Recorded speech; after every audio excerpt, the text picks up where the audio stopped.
Let's start.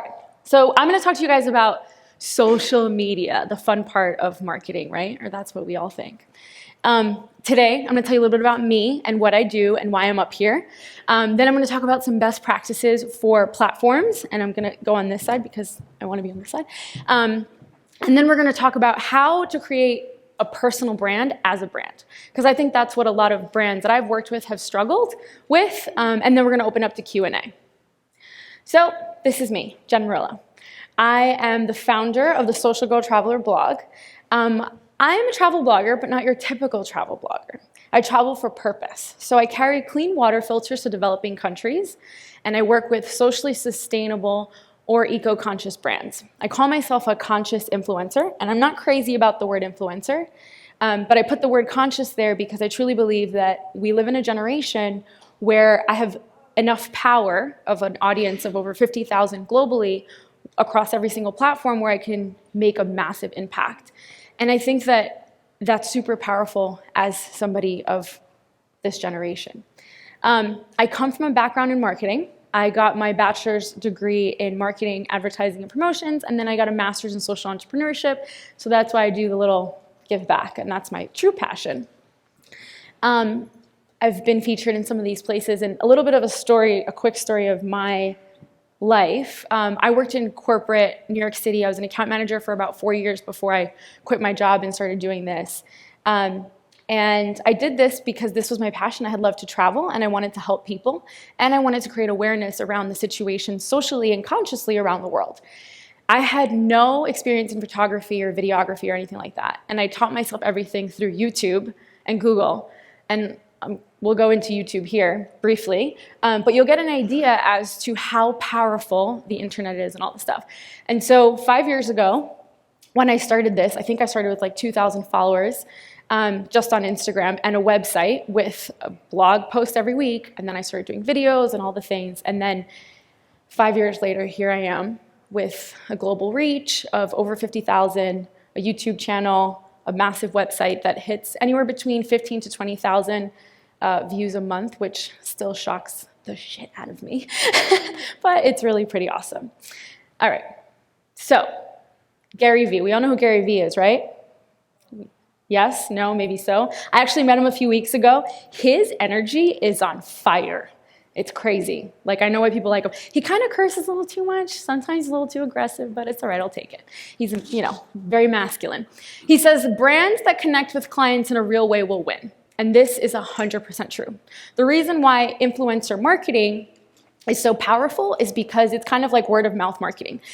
When my community follows me or listens to me and the things that I say about a certain product or experience, et cetera, they listen because one, they know that I'm an authentic marketer, if you look at it that way, and my word to them means a lot. So we're going to start with the most famous platform, the Instagram. Brands on Instagram have 4.21 more engagement than any other platform on social media right now. Guys, that number is huge. And the reason why is because Instagram is such a powerful tool for visualization. So the first way you bring in your audience is through visual, like obviously you're scrolling, it's the pictures, it's the colors, and I'll touch upon that later, how important it is to have a color scheme, because I know that's a question that a lot of brands come to me with, is how truly important that is, etc. So I'm going to touch upon 10 of the best practices to grow within Instagram and also create content and engage with your audience. So know how often to post. I get this question all the time. Look at your analytics, and your analytics on the back end actually tell you what's the best time. If you are at a low number of audience and you want to grow, twice a day is probably the best option. I highly recommend once a day, like no matter what. And to me, it's quality versus quantity. So it's not posting, a picture about flowers and then saying like, roses are red, violets are blue, yada, yada. No, tell me the story about the flowers. Where did the flowers come from? Why are you posting about flowers? Tell a story, right? Don't preach. And I think that's the most important thing. Because when you engage with your audience at their level, when you know who you're talking to, you're creating that connection, and it allows people to want to be part of that brand. The 3 C's, I talk about this a lot: consistency, clarity, and creativity. Get creative. Don't be afraid to do something fun, to do something different. I think it's super powerful when you see brands stepping out of the box. Like the days of just posting something to post something don't work anymore across any platform. It just doesn't work. And you'll see me talk about consistency and clarity a lot throughout all the social media platforms because of how important it is. Explore video. I love video, and video is super powerful. Do you guys know that video is like the top thing to do right now, right? Do we know this? Show of hands, maybe? Good, okay, good. So we're on the same page. Yeah, video is definitely the best way to go, and it doesn't have to be perfect, especially not on Instagram. You have IGTV, which allows you up to 7.5, 8 minutes, possibly 10, it depends on how many followers you have. And then you have stories, and stories for me is the key to creating brand authenticity because it's the rawness, right? If anybody is on social media and you want to follow me, Morilla on Instagram, you will see that my Instagram is extremely real. And my stories is even funnier because I will post when I'm traveling and like stuff happens when you travel. When you miss a flight, when you spill coffee all over yourself, when you drool at the like I post everything and everything because I show the good and the bad of the brand, and that shows the authenticity of who I am as an influencer. And there's power in that. There's a lot of power in that. Something to add to your videos is the subtitles. And I know that it says there Facebook. The reason why is because we're finding that people are using their phones mobilely while they're in meeting and at work. So they can't actually listen to it. So they're in a meeting in a conference room, supposed to pay attention to what's happening, and they're just like looking at the phone, reading the video caption. And we're finding that a massive amount of people are actually doing this. So putting the subtitles in your videos on Instagram and Facebook is extremely powerful when you have video content. And when I say get creative, again, step out of the box. Use GIFs, use memes.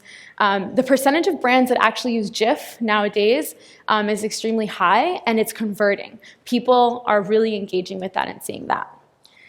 Hashtags. How many love hashtags? You guys know it's super powerful and they're great.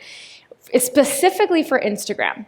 Now, you don't have to use, you get up to 30 on Instagram, you don't have to use all 30. I've seen brands that, like here, it says you can use up to 7 hashtags or fewer, and they'll make massive engagement. The key with this is to, for example, let's say you have 100,000 followers on Instagram. Your hashtag should be, so let's say you're celebrating Halloween. You don't want to put hashtag Happy Halloween because 1 million people are going to put Happy Halloween. So the chances of it coming up as a, important or recent is not going to happen. You want to put something that's extremely authentic and different. And I sometimes, and I say this sometimes, you look at your competitors and see what they're posting, click in their hashtags and see what's converting for them. And you literally, because you have such a high volume, you don't need a lot. Use Instagram for your website, putting that little link in the bio. I can't tell you how many people forget that that thing exists. So when you have campaigns, when you have sales, when you have certain things happening, putting that little link in the bio is extremely powerful to get people to convert to your website. When I have this Instagram SEO strategy, so the real estate, the first part of your Instagram, that bio is all SEO focused. So make it very tailored and detailed to your brand. What it is that your brand does, who they're speaking to, where they're located, all the things that are super important, like guys to the T, because the algorithm actually picks that up and puts that on the reel so that when people are searching for a specific hashtag or whatever the case is, the subject, that comes up more clear. Number 10, this was the color scheme of Instagram. 60% of top performing brands on Instagram use the same filter every single time they post. You ever look at a beautiful Instagram page and they all have like those like light pastel pink colors and you're like, how do they do this? It takes time and it works. It works because Instagram is a visual social media platform. People go to look at pretty things and then they read the captions to connect with their audience, to connect with the person that they're following. And there's power in that. The reason why I say there's power is because when you know and you like somebody, you trust in them, and you'll eventually learn to buy from them. And that's the power behind Instagram. All right, so now we have Facebook. How many of you think Facebook isn't important? Show of hands. No one. Good. I'm glad. I spoke at a conference once, and a few people actually said it isn't important. I said, well, it depends on who you're targeting, right?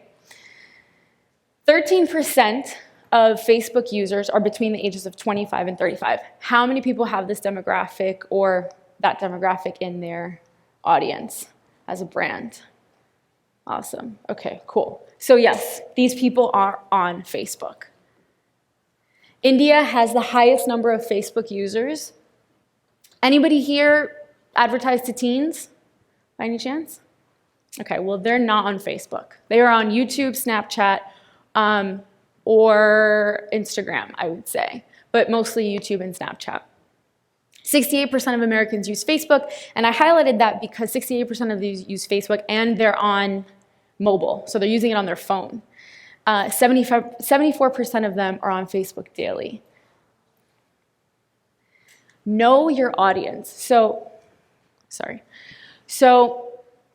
this is super important. I remember when I used to work as an account manager, when my brand or my client would look and would say to me, okay, we just want to work with somebody who has a lot of numbers. Like, I want my Facebook page to have 200,000 likes, blah, blah, blah. They buy the likes. And we encouraged them that wasn't a good idea at all. Because at the end of the day, you're just slapping on the number like if that's what people want, but you're not actually engaging with them. Your posts kind of suck. Like, let's get creative, let's change it, blah, blah, blah. Those days are over of just putting something up just to put something up, to create that momentum. It's all about engagement. Because at the end of the day, Facebook, you can post up to 3 to 6 times a day on Facebook, and the chances are that people will only see 2 of those posts. So let's say you post 6 times, probably 3 of them. And they'll see it within a span of like 8 o'clock in the morning, and maybe the next one will be like 8 o'clock at night. Like, it's so spread out, and that algorithm is crazy. So you wanna make sure that you know your audience in order to create a valid content for them. Creating a community. This is one of my favorite things. I'm really active on Facebook, especially in Facebook groups. I will go on Facebook groups, and there's a saying that I heard, and it was like, don't not only be interesting, but be interested, right? So create that engagement with your audience, where if you create really good content and you're asking them a question, you're asking them to do a call to action, you then go in the comments and talk. The whole point of social media is to be social. That whole thing on Apple phone where they time you so people can get off social media and all that stuff, that's BS.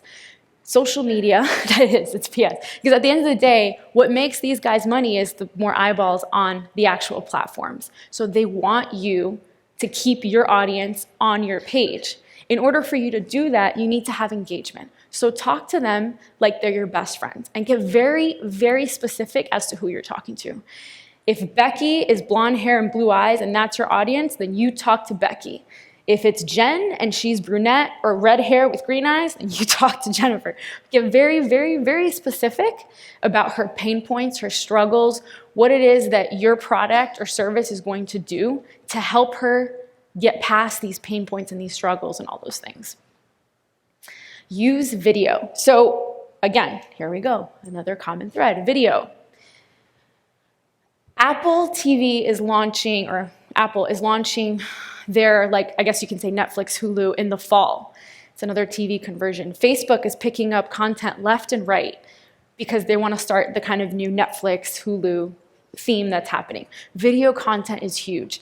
With Facebook, it's all about quality video and teaching somebody something, but quality is very, very important. So you want to make sure that if you're creating authentic video, you're actually filming it with a camera versus just a phone. With Facebook, consistency in posting, all those things, very cool. I always suggest using Buffer, Hootsuite, and all those platforms. They're really awesome for consistency, but do not have an intern create the content and just post it up, okay? Unless she's your audience or he's your audience and they know the stuff. Like, Really get in there and make sure that not only are they posting, they're commenting, they're interacting with their community, they're answering messages. Facebook messages on brand pages are huge. Be able to have that running 24 hours to talk to your audience, to get to know them, very powerful. Facebook advertising and analytics. So Facebook advertising is so good. You can put an ad for somebody in, I don't know, Louisville, who likes cats and meditates and is 25 years old. Literally, that's how specific these ads can get. And it's crazy. Have you ever been on the phone with your friend and said, oh, I want to go to Hawaii, and oh, I just can't wait to get, like, I think I'm going to plan a trip in a couple months. And then like 10 minutes later you're on Facebook and you see an ad for Hawaii on the side. Has it ever happened to you? Because it's happened to me so many times, and I'm like, as a marketer, I'm like, that's so good. Like, how did they do that? Did I Google it? Like, are they listening? But that's how powerful Facebook is, that it's able to hone in so well on the target and the demographic of the kind of person. Guys, use those analytics, because that's the key to success in Facebook ads. LinkedIn. Who is on LinkedIn? Who's actively on LinkedIn? Good. Good for you guys. I like it. LinkedIn is a massive, underutilized tool. I mean, look at these numbers. 3 billion, really? And I believe it, it's true. I actually make more money off LinkedIn than I do off any other platform, connecting with executives and people that actually work with budgets. And anybody that I work with on like a branding side or an influencer side, I tell them 100% get on LinkedIn, because that's your power right there. Because you're not talking to the intern on Facebook or the account executive on Facebook, you're talking to the director or the manager, et cetera, the CEO of that company that is on Facebook and has the buying power. So LinkedIn is super powerful, even as a business, because as a brand, because of the type of content you deliver to the people and your audience. The company logo, image, description, all that stuff truly matters for SEO purposes. When your profile is complete, the same thing with Facebook, by the way, when your actual brand profile is complete, the algorithm pulls it up so that people can actually see your stuff more often. Share content that matters, not only about your brand. Share content about the pillars within your brand. What I mean by that is, let's say you run a flower shop. You're going to post about flowers. You're going to post about, I don't know, self-care, design, and inspiration. But there's 4 different types of brand pillars within that business, right? And they're different aspects of the brand. I'm not only talking about Jen Flowers, I'm talking about living a great life and how having flowers in your home is amazing for you and all those things. You guys get the gist. But that's the point, is you want to be able to post daily, add images. Again, video is a huge, huge factor. And especially with LinkedIn, they're actually investing in more video content. They're pushing for more video content. Write unique content. You can write a blog post on LinkedIn, and it'll probably get more views than if you did it on your website or if you did it on any other platform, because LinkedIn, again, pushes for it. They're all about it, so they're running that to the front of the feed based on whatever it is somebody's looking for. So writing actual blog posts about your expertise on LinkedIn is key. Even at an individual level, I think that companies should have their employees really post on LinkedIn, like be able to promote themselves as an employee for X, Y, and Z. Because in turn, I think it's a circle, right? If your employee is happy with themselves, that they're able to talk about the company that they work in, it then looks good for you as well. Pinterest. Anybody know anything about Pinterest? 1, 2. On like a personal level or on a business level? Business. Okay, so you guys are, okay. So you know how the rest of you, get on the bandwagon, people. You're missing out here. How many people, and hopefully you all raise your hand to this, how many people promote to women, or their audience is women 25 to 35? You should mostly. The demographic of moms. Buying power, women, moms, how many? Okay, the size of, okay, cool. So if you are aiming towards women, millennial moms, new mommies, 25 to 35. These girls, these women, they are on Pinterest 100%. 50% of millennials are using Pinterest every single month, and they're doing, 83% of women are using them to plan moments. I remember my sister, when she had her wedding, she literally had it all planned out on Pinterest before she was even engaged. I remember as her maid of honor, she's like, oh, it's like already done. And I was like, what do you mean? And she sent me the tag to Pinterest, and I was like, I was 22, so I was clearly not thinking about marriage. It was a surprise to me, but I get it, right? And it says in 2020, Pinterest ad revenue is to project $1 billion. Also, if anybody actually uses Pinterest on a personal level, it's like a deep and dark hole. You're on there for like 15 minutes, and before you look at your phone, you're like, holy shit, it's been 2 hours. I need to go to bed. So Pinterest is very dangerous, also very good. What makes Pinterest good, again, is the information that you're providing to your audience and the visuals that you do to take them there. So they're just easy 7 steps that I've put together for Pinterest. With my business, Pinterest actually drives about 15%. Yeah, 15% of my website traffic comes from Pinterest, which is huge.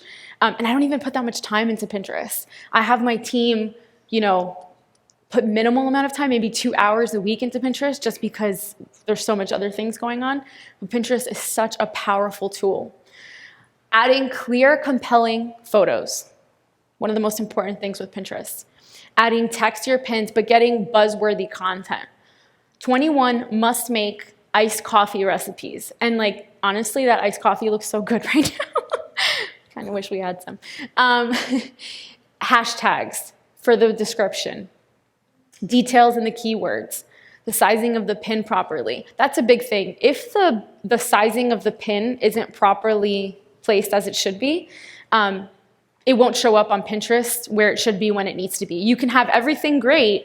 You can have good, good information, buzzworthy content, all that stuff. But if the actual picture and imagery doesn't fit within the time span of the visual, it won't post it.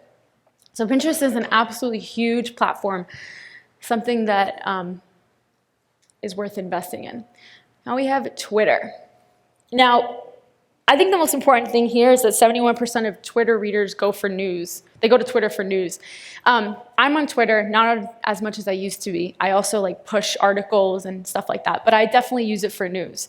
I have a TV, but I don't watch TV, and if anything happens, it's because I know from Twitter or Facebook. So that's definitely something to remember, but the most important thing about Twitter is creating conversation, brand voice, and relevant content. This is where the juicy stuff happens, where you actually put up an article, you ask your audience for information, ask questions, get involved. It's really good for customer service. I had a situation once with, I think it was American Airlines. I was on a flight, then we deboarded the plane, then we got on the plane, then we deboarded the plane again, and I tweeted, American Airlines, what the heck's going on? I need to get to, I don't even know where I was going, I think California. By 3 o'clock, this isn't gonna happen, or whatever. They responded within seconds. Not only did they respond, they also upgraded me to first class. I don't have that many followers. I was not this massive travel blogger at the time. And they gave me a free ticket and reimbursement, all that stuff. I know, right? How powerful is that? So who wants to miss their flight and see what happens? I'm kidding, don't do that. But the point of that is that it's customer service. They got to have a conversation with me. I then was bless you. I was then I'm a great fan of American Airlines. They're a great company, all those things. So yeah, Twitter. My favorite, YouTube. YouTube is a monster. To me, YouTube is another completely different website. And I'm just gonna leave that up there for a second.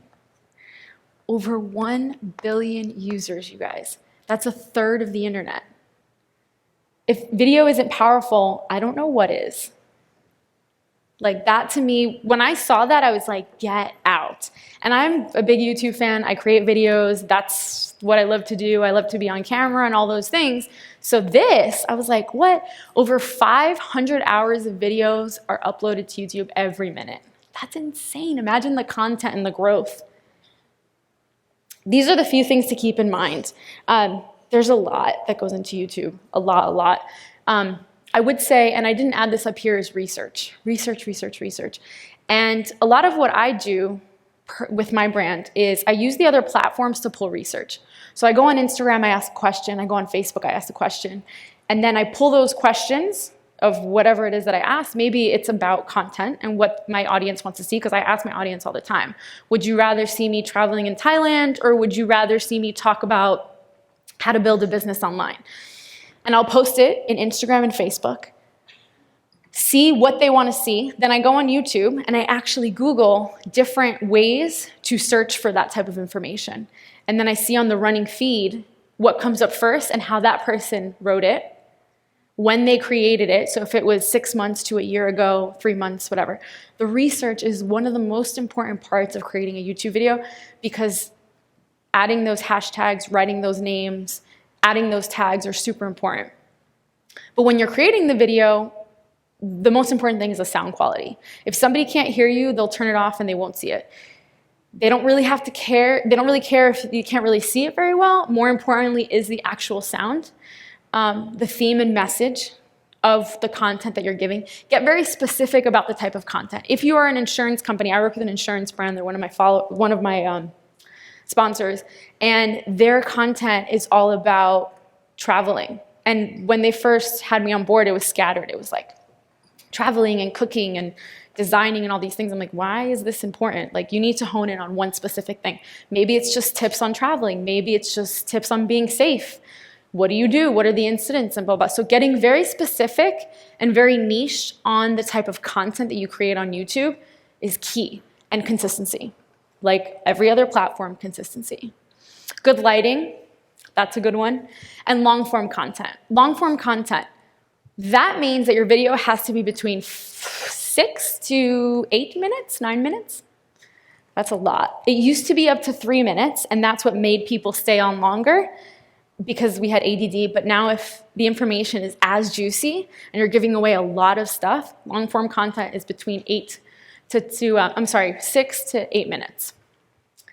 So this is how YouTube works. And essentially, like, that's how YouTubers get paid. If they can keep people watching a whole video and even go to another one or go to another page, because again, the point of social media is to keep you on social media. But YouTube actually isn't a social media, well, it is and it isn't. It's a search engine. So you want to have people there. A little side note, if you ever share a video on Facebook as a brand from YouTube, don't put it in the post, put it in the comments. Facebook and YouTube got divorced, and they really don't like each other. And so what happens is that Facebook algorithm will pull that video all the way down to the bottom, and nobody will see it. So you put it in the comments, because it's a good way to kind of like cheat a little bit. But yeah, that's just a little FYI. The length of video, again, long form video. The number of subscribers gets that reel going. And the interaction. When you ask your audience, so when you're actually creating the content, ask your audience to like, subscribe, what's going on in their lives. If they try the product, or like in the description, you can put like a link to a discount code or whatever it is. But asking for that interaction, getting creative with that, very important with YouTube. I know. That was a lot. How's everybody so far? Good? You guys are all still with me? All right, good. All right, so how do we create a personal brand as a brand? Across all these platforms, I touched upon a few things. It was find your niche, right? Get really specific on who or he that your audience is, where they are in their lives, what's going on, what are their pain points, how do you as a brand step in and fix that? And find that brand voice. I think that's the hardest thing for brands. Would you guys agree? Is finding that tone and how to talk to people. But I think that once you figure out who you're actually talking to, it gets a lot easier. When you figure that out first, then you can figure out your brand voice. And then it's, where are these people? Are they on Facebook? Are they on Instagram? Are they on YouTube? Are they on Pinterest? Meet them where they're at. Don't go with what everybody else is doing. If you are talking to teens, then you shouldn't be on Facebook. Don't be on it because everybody else is on it. Go be on YouTube. Go be on Snapchat. Go be on Instagram. Go where they are. I think that when you focus on so much of what everybody else is doing, it stops you from being or growing in that space that you could be growing in, that you know you'll be good in. Create a strategy and research. So research, ask your audience. I put here, hire your brand avatar, because when I graduated college, my first job, I got hired because the company was, I was their brand. I was the high school 18-year-old, and the client, I had an interview with the client because I was going to be the account executive, and he said to her, "That's who we want. That's who buys our stuff." And I did buy their stuff. And so she was like, "That's why we're going to hire you, because essentially you're going to be our guinea pig." So I thought that was great. But I've used that across everything that I've ever done. So when I'm creating new products and services, when I'm working with brands, I research. What is it that the client, the brand is actually looking for? Who are they speaking to? And making sure that it matches with the brand voice. What we learned. So the strongest platforms, Instagram, Facebook, LinkedIn, and Pinterest. I think it depends on where it is, or where your audience is, and where they're at in their lives, and how you talk to them and create the content. The strongest form of content is video, 100%. If you can create video on any of those platforms, do it 100%, because that's where your audience is. That's what they want to see. They want to see video. People are more likely to watch a video than they are to read an article. We're lazy. What can I say? And it's quality versus quantity. It's not, don't write a post with 3 sentences and be like, okay, this is good. No. If you're going to write a post with 3 sentences, make sure those 3 sentences are really good and they're talking to the right person in the right space at the right time, and you're really honing in on who it is and that story. And it's definitely about telling a story and creating connections. The most powerful brands create connections with their audience. People buy Nike because of the strong connection that they feel with the brand, what that brand empowers them to be and feel. And that's the key. I will open it up to Q&A. Anybody have any questions? Oh. You got it? I'm doing it on timing over here. Oh, a little bit ahead of time.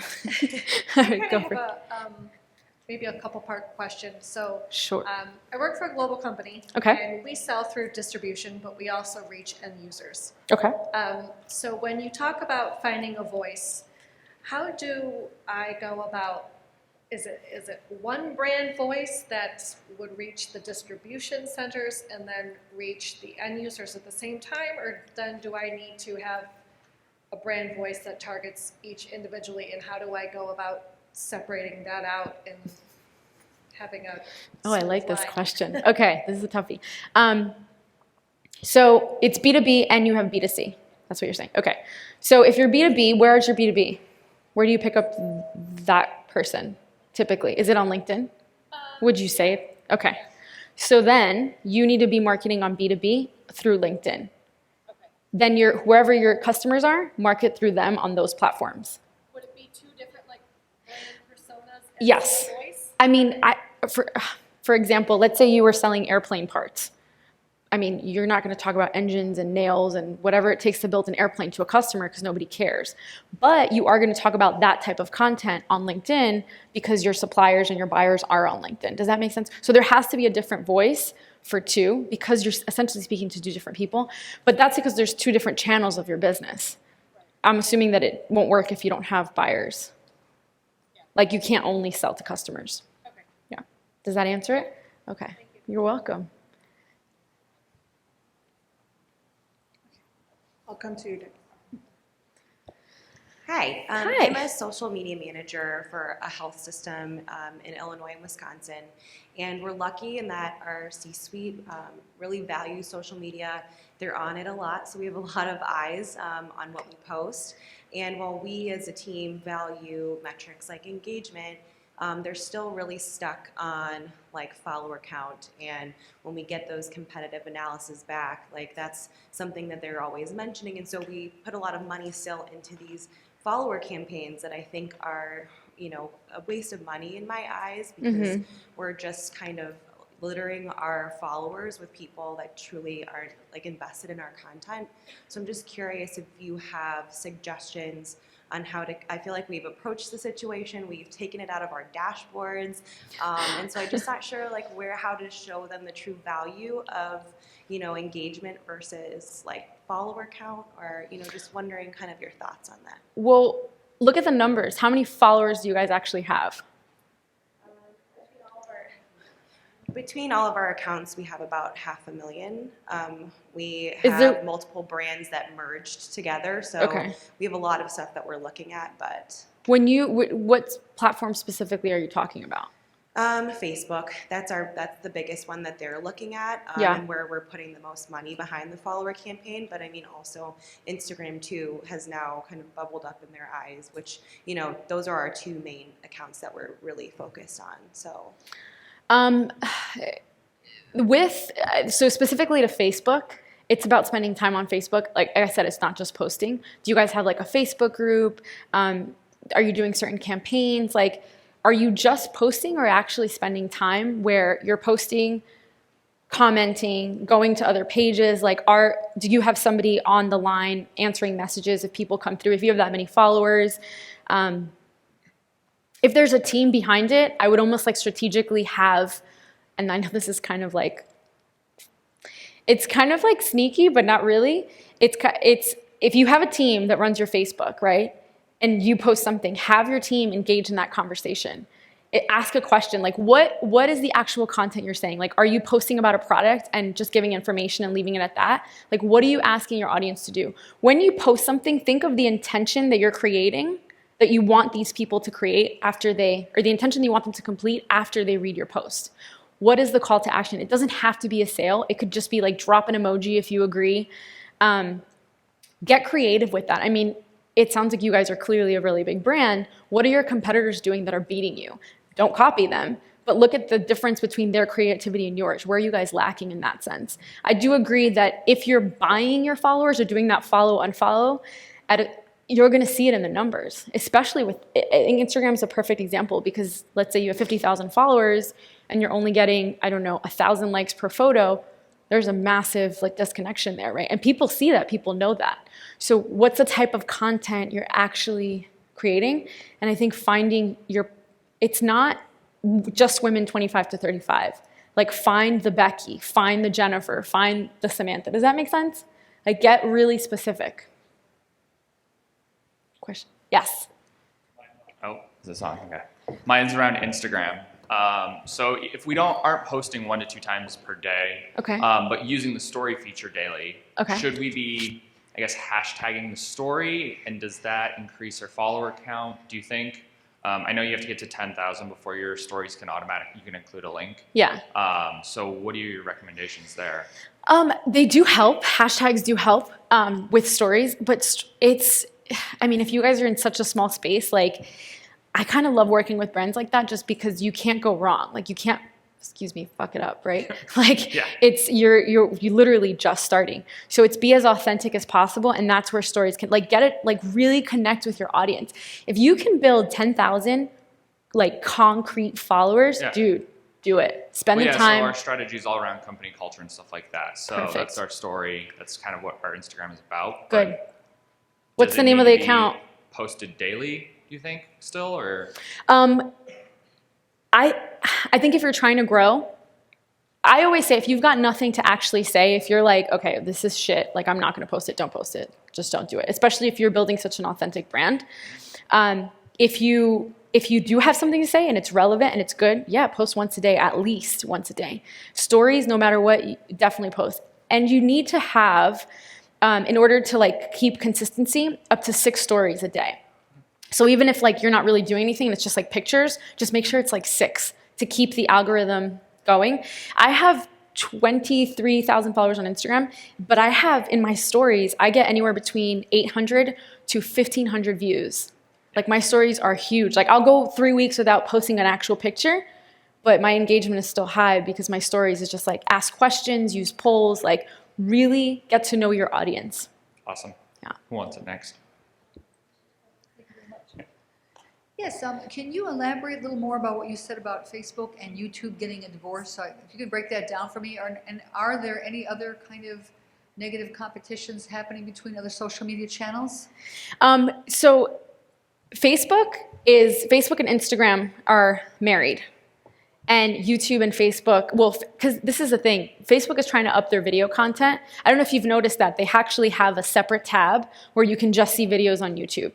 I mean, on Facebook. And people go to YouTube just for videos.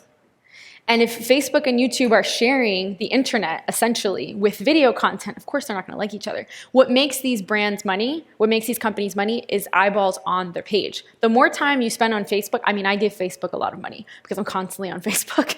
So the more time you spend on Facebook, that's a winning ticket for them. So they don't want you to leave Facebook to go to their competitor, YouTube. That doesn't make any sense. And vice versa. They don't want Facebook, but it's harder for you to leave YouTube. Like once you're in YouTube, it's kind of like a Pinterest. It's like a dark hole. Does that make sense? You're welcome. Yes. I'm loving these questions. Thanks. Hello. I'm working on a global Instagram strategy, and I was kind of wondering what your thoughts were around different languages, specifically in the stories, because I don't think there's a translation option there. Yeah. Or how you would approach something like that, or if you'd recommend not doing it. Where is the brand based? Well, our U.S. headquarters are in Minneapolis, but our global headquarters are in Germany. Ooh, okay. That's a good question. I'm going to sit on that, and I'm going to get back to you because that's tough. It depends on what the brand is, too, right? If it's a furniture brand, like how global do you want it to be? It's industrial automation. Okay. That's a really good question. You stumped me, girl. I will get back to you. You don't have a translation on Instagram. Would it hurt you to have a translation? Like to have different people talk about different stuff? I don't think so. It really depends on your back end. Like, is it a big platform right now or is it just starting? We haven't started it. Okay, so you're kind of developing the strategy and trying to figure out how to approach that. Okay. Ultimately, each subsidiary would have access, so Yeah. we want them to promote in their own region, So ideally. one global brand, one Instagram account. Yeah, if You- that's possible, I don't know. That's the best approach. I think if I don't know that. I think that might hurt you guys because at the end of the day, if you open up a store in Colombia and Yeah. you want to people to talk Spanish, Yeah. like English isn't going to do them any good. So Right. I think that having a separate account with that information might actually do better than just having one global account. Sure. Yeah. Okay, thank you.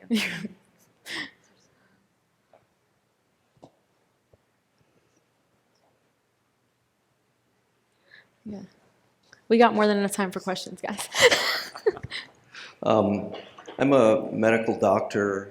Most of my patients are boomers who have diabetes, hypertension. Where do you think I'd get the most traction in social media among all of these channels? Ooh. Because most of my patients are going to be like 50 years and older. Facebook. Facebook. I think your gang is on Facebook. And it's creating a community of these people. So just you creating content about the type of work that you do and how you can benefit these people just on Facebook. If they're 50 and plus, 50 and up, I would absolutely say Facebook.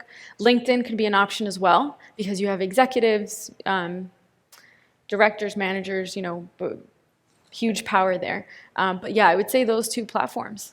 And do you have any tips on trying to get your videos shared with other, making it viral or getting it shared with other people and having them posted on their Facebook? So, as you mean from your brand page or from your personal page? Well, I Both. mean, when you produce a video, Yeah. are there any features of it that help to make it go viral or It's get just- shared? Not that I know of. Actually, Twitter, if you run it through Twitter and then you ask your friends and family to share on Facebook as well. Like just ask them to share. Actually, this is the thing. If you actually tell people, share or tag somebody that needs to see it, they will actually do it. So add that to the description of what it is that you're saying when you post that video, and you'll be lucky enough that you'll see people will actually do that. I haven't come across any actual platform that does it automatically, if that's what you're asking me. But essentially, if you just ask people to share, they share it. Twitter's a good way of doing it. Yeah. Great.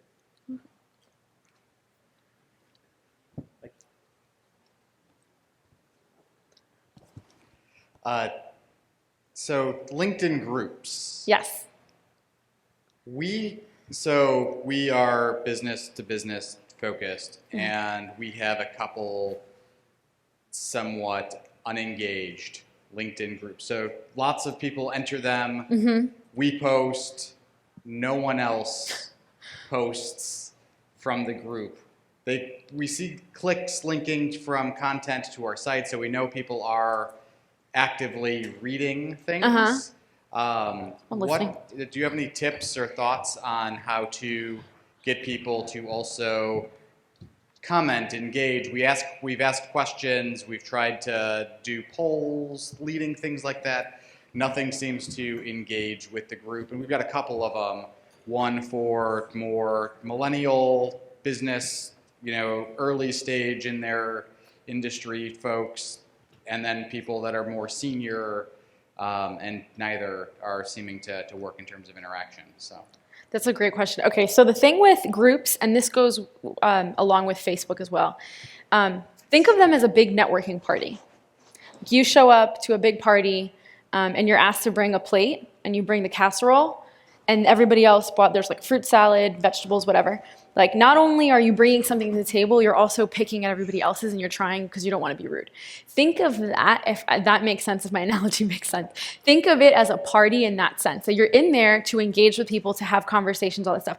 The type of content that you're producing, if you're, for example, with the millennial group, do videos, do polls, something simple. If you're doing long form content, they're not going to read it because we're lazy. So do videos, do polls, get them as quickly.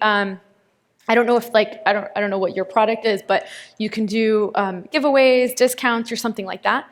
But it's all about the way you distribute the content. Again with Facebook as well. And you said people aren't posting, right? No, so it's just you guys. Yeah, we're an association. So Got it. Member of the association. Can the people actually post in the group though? We post. They click on content, but they don't post. But can they if they wanted to? Okay. So yeah, what another thing that might be really helpful for you is messaging. Okay, and I'm going to say that, and I'm going to say it lightly, because there's nothing that I hate more is than robots on LinkedIn, because they're so freaking annoying. It's like, guys, we live in a world of the digital age, and everybody's talking about human connection, and here you go sending me a robot asking me, or just automatically selling me something. Don't do that, right? Strategize to a certain, a level of messaging where you see somebody that joined, welcome them in, introduce yourself, be like, this is what the group is about. We're actually hosting, a live video party on Thursday about how to grow your Instagram, or how to create an awesome resume, whatever the case is. You guys should join us. Let me know if I can help you. My name is blah, blah, blah. Creating those connections, super, super important and so, so valuable. Again, the same thing with Facebook, using that strategy. Not a robot, actually having that human connection. And look, I get it. If you have 100,000 followers on Facebook, you're not going to be messaging 100,000 people. That doesn't make sense. But if you can find a way to create a robot where the message is more authentic, and then when that person responds, then you step in to start having a conversation, it's totally worth it. It's totally worth it because it's creating that brand loyalty. Okay. Yeah. Okay, so I definitely just stalked and followed your Instagram. Thanks. And I was looking through your pictures, and I've noticed this with other people who have similar Instagram pictures. You have very personal, engaging pictures of yourself and things you're doing. When it comes to that, how do you go about taking those pictures? Do you have somebody with you? Do you? I know it's you can take your selfies, but to really get what you're doing and try to show, you want somebody else to take those pictures. So there's two forms that I take that picture. am a solo female traveler. I am single. So I literally travel the world by myself and my trusty tripod. So I actually set up a tripod like that right there, and I time it with my phone, and then I take about 300 photos, and I do that. And I'm so used to it at this point, I don't care what people think. I've done it so many times that people are just like, what is this weirdo doing? And I'm like, whatever, I'm getting paid for this. Like, I'll do it. So that's one. And the other thing is that, yeah, I mean, I had a place in my career where companies hire me to create content, and within the budget, I'll put a photographer, and I'll have that photographer come join me. But yeah, those are... So you just have to be open to being crazy and Right, yeah, kind of not caring. Yeah. I think that's the key. Can't get the camera guy. I'll get you next. All right. Question. So I have a bunch of clients that I run ads for. Okay. Do you or have you found any difference or significance if you run the ad on Instagram and then share it to Facebook because they're married, or doing the ad on Facebook and paying for it through there and have it go on Instagram? I don't think it matters. It's just about how you actually structure the ad on the inside. How detailed you get it. The more detailed you can get it, the better it is. Also, do you add pixels to your ad? Okay, good. Yeah, because then that, like, let's say you ran a brand new campaign tomorrow and it's just like a tester where you're, I don't know, maybe your budget's like 500 or 1,000. You can keep that pixel so that the next campaign you've picked up the people that have actually looked at it, gotten to a certain, like, you can follow them. For those of you that don't use Facebook ads, ask your person that does it what pixels are. They're super important, and you should be adding them to your Facebook ads. But yeah, no, because they're married, it doesn't matter. It's just getting very specific on the back end. Look at your analytics to be able to pull that. Does that answer your question? Yeah. Okay. Kind of another add-on to that is, what do you think a budget should be for ad spending per month for company sizes? Like, if someone has 10 employees versus 500 employees, should they spend, the same $200 or whatever it is? Or do you think that, like, what's a good budget to start with every company? I don't think you need a lot of money. You just need Yeah. really good strategy. Right. So, for example, I've put in ads. The most I ever spent in ads was 1,000, and my return was about 7,000. And I did that with a friend of mine who just learned how to use Facebook ads. And I haven't done Facebook ads for myself in years. I just don't have time. So I was like, here, you just take that. I don't need to see the $1,000. When I got $7,000 back, I was like, sweet. Yeah. Let's invest that. Yeah. Let's see what can happen now. But it's really about the specifics and honing in on that. So I think that you can minimum, I would say like 500. 1,000 might be push it. But yeah, I mean, I think you'd be pretty good with like 1,000. Okay. Yeah. Okay, thank you. Obviously, the more budget. Yeah, the better. Yeah. But the most important thing is the specifics on the back end. Okay. Yeah. Perfect.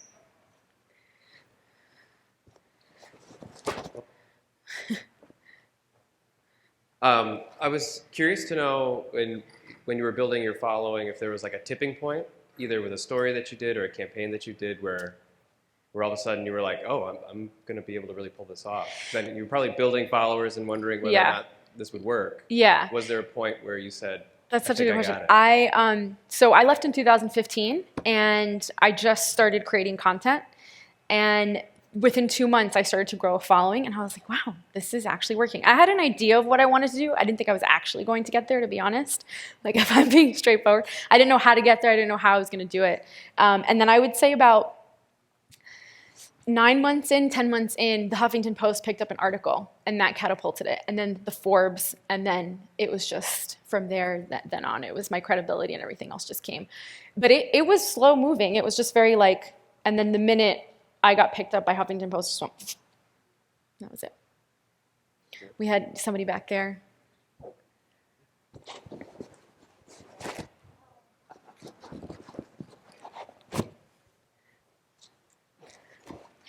Hi, so my question is related to hashtags and the placement of them. Okay. I noticed some people, like, they'll place it within the actual picture, like yours, you do your enter, and then put the hashtags. Yep. But then I've also noticed it's within the first comment. So is there a difference between the two? And, like, do you notice a difference on your photos versus what, if you put it in the first comment, does it show up differently?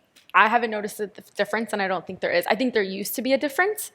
I don't think there is anymore. It's just the hashtags that you actually use. So definitely changing it up, different themes and stuff like that. But I don't think it matters if you put it in the photo, in the caption, or in the comments, personally. Yeah. Any other questions?